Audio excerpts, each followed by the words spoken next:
వెంకన్న దర్శనాన్ని గత ప్రభుత్వం కమర్షియల్ చేసింది. నిబంధనలకు తూట్లు పొడిచి ఇష్టం వచ్చినట్టుగా నడుచుకున్నారు. ఒక సిఫార్సు లేఖపై వందల మందికి దర్శనం కల్పించి సామాన్యులను పట్టించుకోకుండా పోయారు. ఏడుకొండలను వ్యాపారమయంగా మలుచుకున్నారు. ఇప్పుడు కొలువుదీరిన చంద్రబాబు ప్రభుత్వం తిరుమల ప్రక్షాళనకు నడుం బిగించింది. సామాన్యుడికి మెరుగైన దర్శనం కలిగించే మార్గాలపై ఫోకస్ పెట్టింది. గత ప్రభుత్వంలో జరిగిన అవినీతిని కూడా వెలికితీస్తుంది.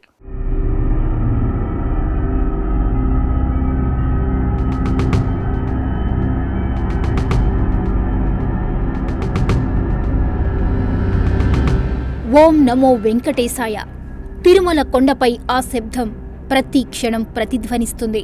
గోవిందా గోవిందా నామస్మరణ మనల్ని ఒక ఆధ్యాత్మిక ప్రపంచంలోకి తీసుకెళ్తుంది. ఎన్ని సమస్యలున్నా తిరుమల కొండపైకి ఎంటరైతే చాలు అన్నీ మరిచిపోతాం. అందుకే దాన్ని ఇది కలియుగ వైకుంఠం అంటారు. ప్రపంచంలో అతిపెద్దదైన ఆధ్యాత్మిక కేంద్రమైన తిరుమల కోటాను కోట్ల మంది భక్తుల కొంగు బంగారం.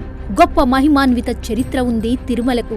అందుకే ఏడుకొండల వెంకన్న దర్శనానికి నిత్యం భక్తులు భారీగా తరలి వెళ్తారు. ఆ స్వామిని దర్శించుకుని పులకించిపోతారు. అలాంటి తిరుమలను గత పాలకులు నిర్లక్ష్యం చేశారు. అవినీతికి కేరాఫ్ గా మార్చారు. భక్తులను ముప్పు తిప్పలకు గురిచేస్తూ అప్రతిష్ట పాలు చేసేందుకు ప్రయత్నించారనే విమర్శలు ఉన్నాయి. ఒక్క తిరుమలే కాదు, ఏపీలోని దేవాలయాల అభివృద్ధిని పట్టించుకోలేదు.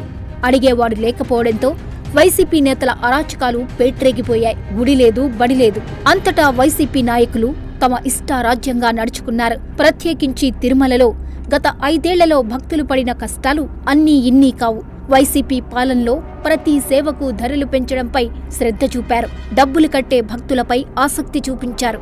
నిజమైన భక్తి భావంతో వచ్చే సామాన్యులను కష్టాల్లోకి నెట్టారు. టోకెన్లు మొదలు దర్శనాల వరకు వారికి చుక్కలు చూపించారనే చెప్పాలి.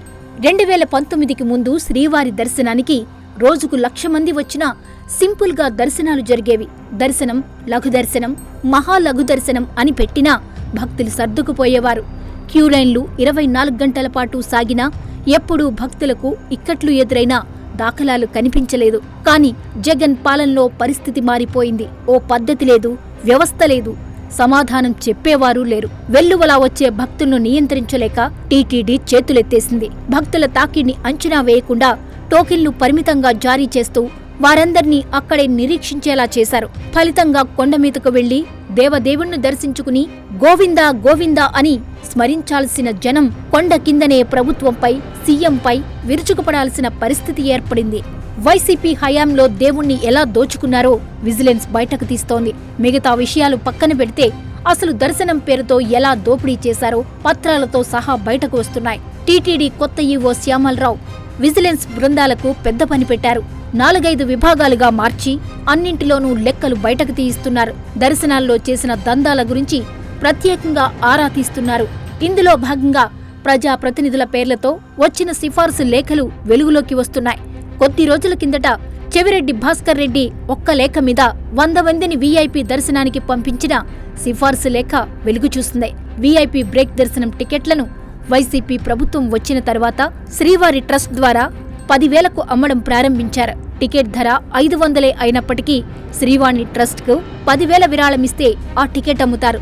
దాని ద్వారా వీఐపీ బ్రేక్ దర్శనంతో పాటు వసతి కల్పిస్తారు. అలా చెవిరెడ్డి కొద్ది నెలల క్రితం 54 మందికి ఉచిత బ్రేక్ దర్శనం కల్పించాలని సిఫార్సు చేయడం వల్ల 5,40,000 రూపాయలు లాస్. ఇవన్నీ చెవిరెడ్డి వసూలు చేశారనే ఆరోపణలు ఉన్నాయి. ఇది ఒక్క లేఖే. గత 5 ఏళ్లుగా ఎన్నిసార్లు రాసి ఉంటారో చెప్పాల్సిన పని లేదు. తాజాగా పెద్దిరెడ్డి కూడా అలాంటి లేఖలు రాసి ఆల్మోస్ట్ 100 మందిని దర్శనానికి పంపించారు. ఇలాంటి దందాలు లెక్కలేనన్ని సాగాయని, ఇదో వ్యాపారంగా వైసీపీ నేతలు మార్చుకున్నారనే ఆరోపణలు ఉన్నాయి. వీరంతా దర్శనాలను ఎలా అమ్ముకున్నారో లెక్కలు తీస్తున్నారు విజిలెన్స్ అధికారులు. మామూలుగా వీఐపీ దర్శన టికెట్ 10,000. ఆ మొత్తాన్ని నేతలు వసూలు చేసి దర్శనాలకు పంపారన్న ఆరోపణలు ఉన్నాయి. ఇలా రోజుకు ఎంతమందిని పంపారన్నది లెక్క తీస్తున్నారు. ఎవరెవరు పంపారనే వివరాలు సేకరిస్తున్నారు.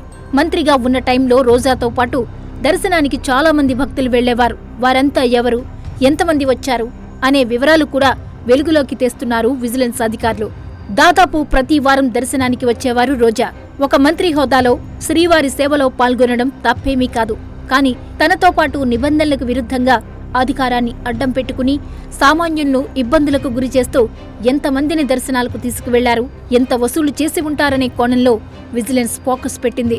ఓవైపు విజిలెన్స్ లెక్కలు తీస్తుంటే మరోవైపు నూతన ఈవో శ్యామలరావు తన మార్క్ చూపిస్తున్నారు. తిరుమలలో ప్రక్షాళన మొదలుపెట్టారు. భక్తులే ఫస్ట్ ప్రయారిటీ అని సిబ్బంది తేల్చి చెప్పారు. ఆ విషయంలో తేడాలు వస్తే ఊరుకునేది లేదని హెచ్చరించారు. ఇప్పటికే రూమ్లకు సంబంధించి రివ్యూ చేసిన ఈవో పలు కీలక మార్పులు సూచించారు. వసతి గదుల బుకింగ్ సంబంధించి ఏం జరిగినా అంతా పారదర్శకంగా ఉండాలన్నారు. వసతి గదుల కేటాయింపులో అనుసరిస్తోన్న విధానాలను పవర్ పాయింట్ ప్రజెంటేషన్ ద్వారా అధికారులు ఈవోకు వివరించారు. తిరుపతి ప్రధాన బస్టాండ్ సమీపంలో శ్రీనివాసం, రైల్వే స్టేషన్ ఎదురుగా విష్ణువాసం వసతి భవనాలు ఉన్నాయి. ఈ 2 చోట్ల గదులను బుక్ చేసుకోవచ్చు. తిరుమలలో శ్రీ పద్మావతి అతిథి గృహం, శ్రీ వెంకటేశ్వర అతిథి గృహం, రామ్ బగీచా వరాహస్వామి విశ్రాంతి భవనం, travellers bungalow, Narayanagiri guest house, Nandakam, Panchajanyam, Kaustubham, ఒకళమాత, సప్తగిరి వసతి గృహాలు అందుబాటులో ఉన్నాయి. వాటిల్లో ఆన్లైన్ ద్వారా గదులను బుక్ చేసుకునే సౌకర్యం ఉంది. Caution deposit refund. తిరుపతిలో అందుబాటులో ఉన్న వసతి గృహాలు, కొత్తగా నిర్మాణంలో ఉన్న పీఏసీలు భక్తులను మోసానికి గురిచేస్తోన్న దళారులను గుర్తించడం, వారిని నియంత్రించడానికి చేపట్టాల్సిన చర్యలపై ఈవో ఫోకస్ పెట్టారు. మరీ ముఖ్యంగా పదే పదే వసతి పొందుతున్న వారి వివరాలను శ్యామలరావు సేకరించారు. వారికి ఎలా వసతి లభిస్తోందనే విషయంపై ఆరా తీశారు. కొత్త వారికి అవకాశం లభించకపోవడం గురించి అడిగి తెలుసుకున్నారు. పదే పదే వసతిని పొందుతున్న వారిపై నిఘా ఉంచాలని సూచించారు. మరికొందరు గదులను సక్రమంగా ఖాళీ చేయకపోవడంపై సమగ్ర నివేదిక ఇవ్వాలని అధికారులను ఆయన ఆదేశించారు. తిరుమల దర్శనం సందర్భంగా ప్రక్షాళన ఇక్కడి నుంచే మొదలు పెడతానని సీఎం చంద్రబాబు చెప్పారు. అందుకనుగుణంగానే కొత్త ఈవోను అపాయింట్ చేశారు. ఆయన పని ఆయన చేసుకుంటూ వెళ్తున్నారు. ఈలోగా ప్రభుత్వం కూడా విజిలెన్స్ విచారణకు ఆదేశించడంతో అక్రమార్కుల గుండెల్లో రైళ్లు పరిగెడుతున్నాయి. ఇన్నాళ్లు ఆడింది ఆట, పాడింది పాటగా నడిచింది. ఇలా విజిలెన్స్ దూకుడుతో తిరుమలలో శారదాపీఠం బాగోతాలు వెలుగులోకి వచ్చాయి.